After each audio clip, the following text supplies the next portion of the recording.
Hello and welcome to another episode of For the Love of Sports. My name is Michael Rasile, and this is a show where we get to talk about sports, we get to talk about business, we get to talk about everything in between. Today, my incredible guest, I have Angela Lee Pucci. She is a professional mixed martial artist, the youngest person ever to win an MMA world title, and currently fights for one championship. Angela, how you doing today?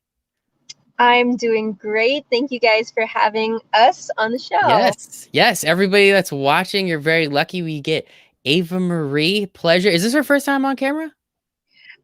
She has done a couple interviews Ah, before rats. All with right. me. I was so excited. I thought I was going to be the first one, but either way, it is absolutely fantastic. Sincerely appreciate it. Very excited to talk. We have some cool stuff coming up on the one championship. So we're going to talk about that. But of course, we're here to talk about you, what you do and why you do it. So Angela, the first question I have for everybody on the For the Love of Sports podcast is, why do you love sports so much? Sports has been a part of my life ever since I can remember. Growing up, I was a mat baby. My parents, they were both competitors and then they were coaches. So, I spent most of my days in the gym. And I just love the competition. I was a very active kid. So, martial arts was kind of my outlet to get my energy out. It helped me to focus. And I really had that drive for competition. I love it. I love it. Has Ava been on the mat at all yet? She looks a little young, but I don't know. How quickly can you get her out there? Yeah, no, in between classes, we definitely love to have her there. The kids love seeing her. And I'm pretty sure her first steps will be on the mats as well. I love it. I love it. Yes, you're talking about classes because you and your husband actually own a gym out there in Hawaii. So definitely excited to talk a little bit more about that in soon coming up. So as you said, you kind of started in martial arts. You got out there. It was your outlet. Did I read the internet right? You were originally born in Canada? Yeah, so Nice people and fighting. That doesn't really go together, right? no, there's a lot of great martial artists coming out of Of Canada. course. But I actually moved to Hawaii when I was 7. So I kind of grew up here in the islands. And it's a really cool mix and background. And I'm proud to represent both countries. I love it. I love it. Of course, I was just kidding. There's great athletes everywhere. I just thought it was funny. I saw you were born in Canada. Nice people fighting. It usually doesn't go together, but I love it. I think it's absolutely fantastic. So, with so many people, right? Like so many kids grow up and compete in karate and taekwondo, and it's kind of a hobby, as you said. It was your outlet. At what point in your life did you realize that this could be much more than a hobby, and this could be a full-fledged career moving forward? So throughout the years, my brother and I, we'd always train together. We'd enter competitions and tournaments. But it wasn't until about high school. I believe a I was, how old was I now? 15. I went to Las Vegas to compete in the nationals. My brother and I won my division, which is the teenage girls. And I also stepped up the division and competed with the women. I ended up winning that division as well, and I qualified to go on to the Worlds, which was held in Greece. And that experience changed my life. Later that year, my brother and I, we got to travel with and meet up with Team USA and represent the U.S. Competing in Sparta amongst all these other countries. So that was the first time we really got to travel abroad and compete with people all over the world. And that whole experience really opened our eyes, and we're like, this is definitely something that we want to do for the rest of our life. Right. You get to travel, you get to do what you love, get to meet new people, eat great food everywhere you're going. That's always fun too. I think that's great. And you bring up Team USA, and that was actually going to be one of my questions a little bit later, but we're all watching the Olympics right now. I just watched Taekwondo, I watched judo, I watched wrestling, I watched all this.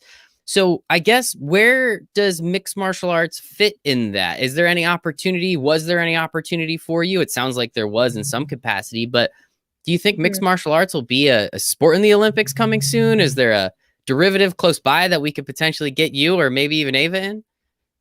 So actually, what's pretty crazy and what's cool is that mixed martial arts was like, it's been in the Olympics all the way back to the beginnings. It was called pancration, and they used to do that. it was like the first kind of MMA that they had. And then it was taken out just because it was just, it was really violent back then, no rules and things like that. But definitely, I think that we could work towards getting mixed martial arts into the Olympics. We already have almost every other art in there, which is like judo, wrestling. I think there's even Muay Thai, kickboxing, boxing. And I think the next one that should be in the Olympics is jiu-jitsu. And then hopefully eventually we could put mixed martial arts, or how it was back in the day, pancration, back into the Olympics I where it love it. began.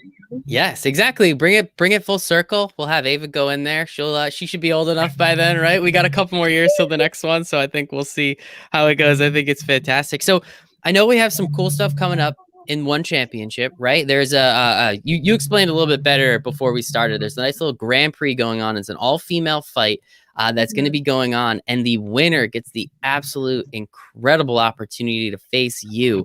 So tell me a little bit about this event. Was this your idea? Did you just want to see, who could come challenge the queen on the mountaintop?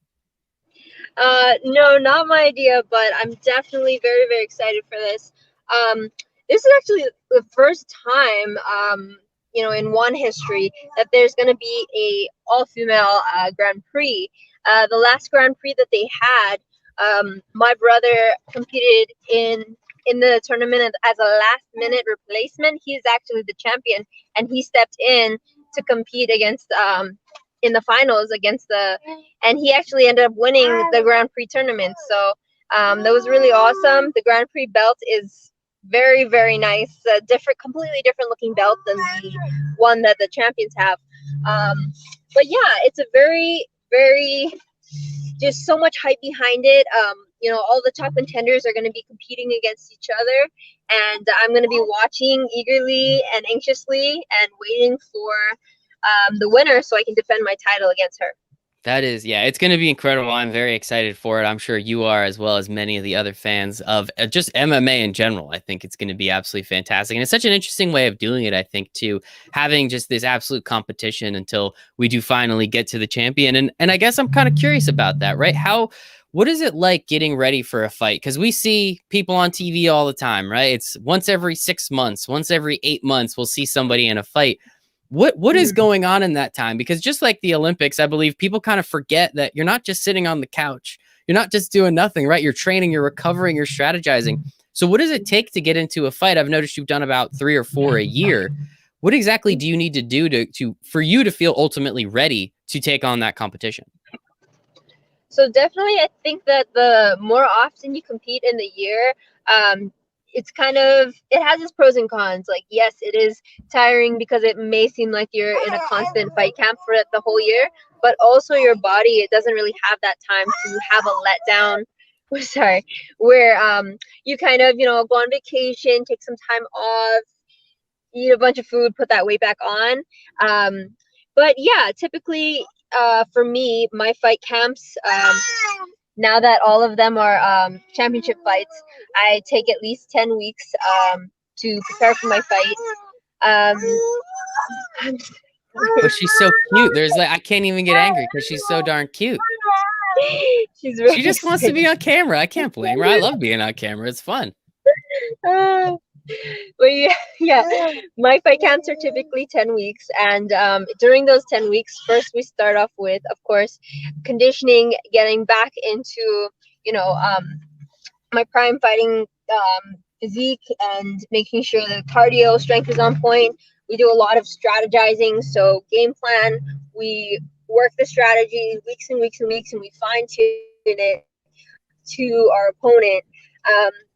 And then we get ready for, during this whole time, we also do a weight descent. So for me, obviously I want to do things the right way, especially with one championship. They don't allow dehydration. So they will test you for your hydration levels. And so you have to kind of make sure you're doing a natural descent of getting into your fighting category, weight category, instead of just cutting like 10 pounds at the last minute. Yeah, that makes sense. I never understood that.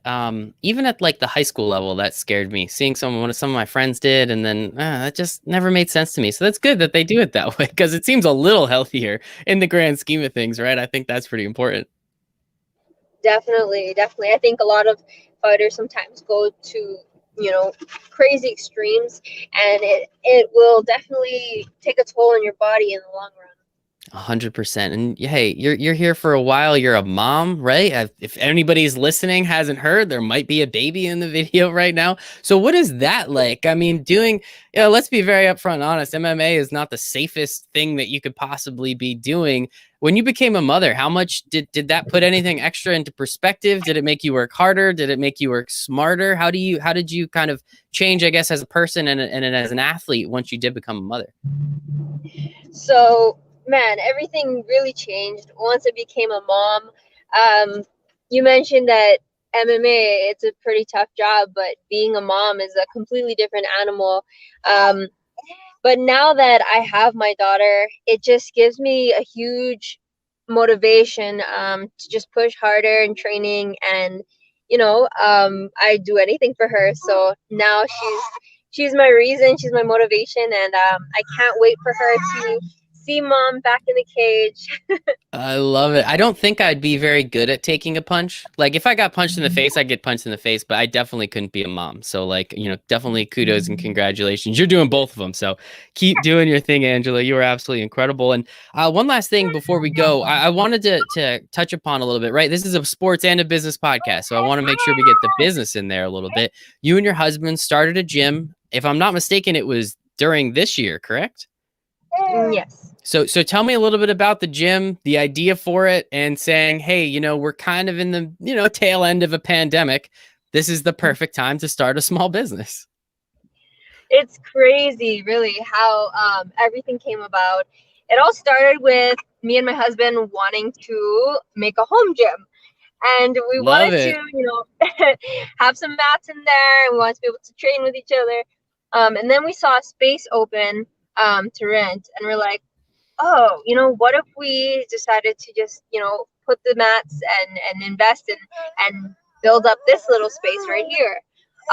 So we did that, and it took us like days and weeks to think of, a logo and build the website. We did everything ourselves. It was a lot of hard work, but definitely made it all more memorable. So we had this space, and we had a couple students, but of course with the pandemic, we had to put everything on hold. We had a couple of issues with the space that we were in, so we ended up having to move out of there. We moved to the downstairs building of the training space that we usually use for our fights, for our mixed martial arts fights. So we're in the downstairs, we're renting that out, and we brought all the mats over, and now we're teaching out of there. So it's really convenient. We train up in the morning, train upstairs in the morning, we come downstairs, we teach in the afternoons and evenings.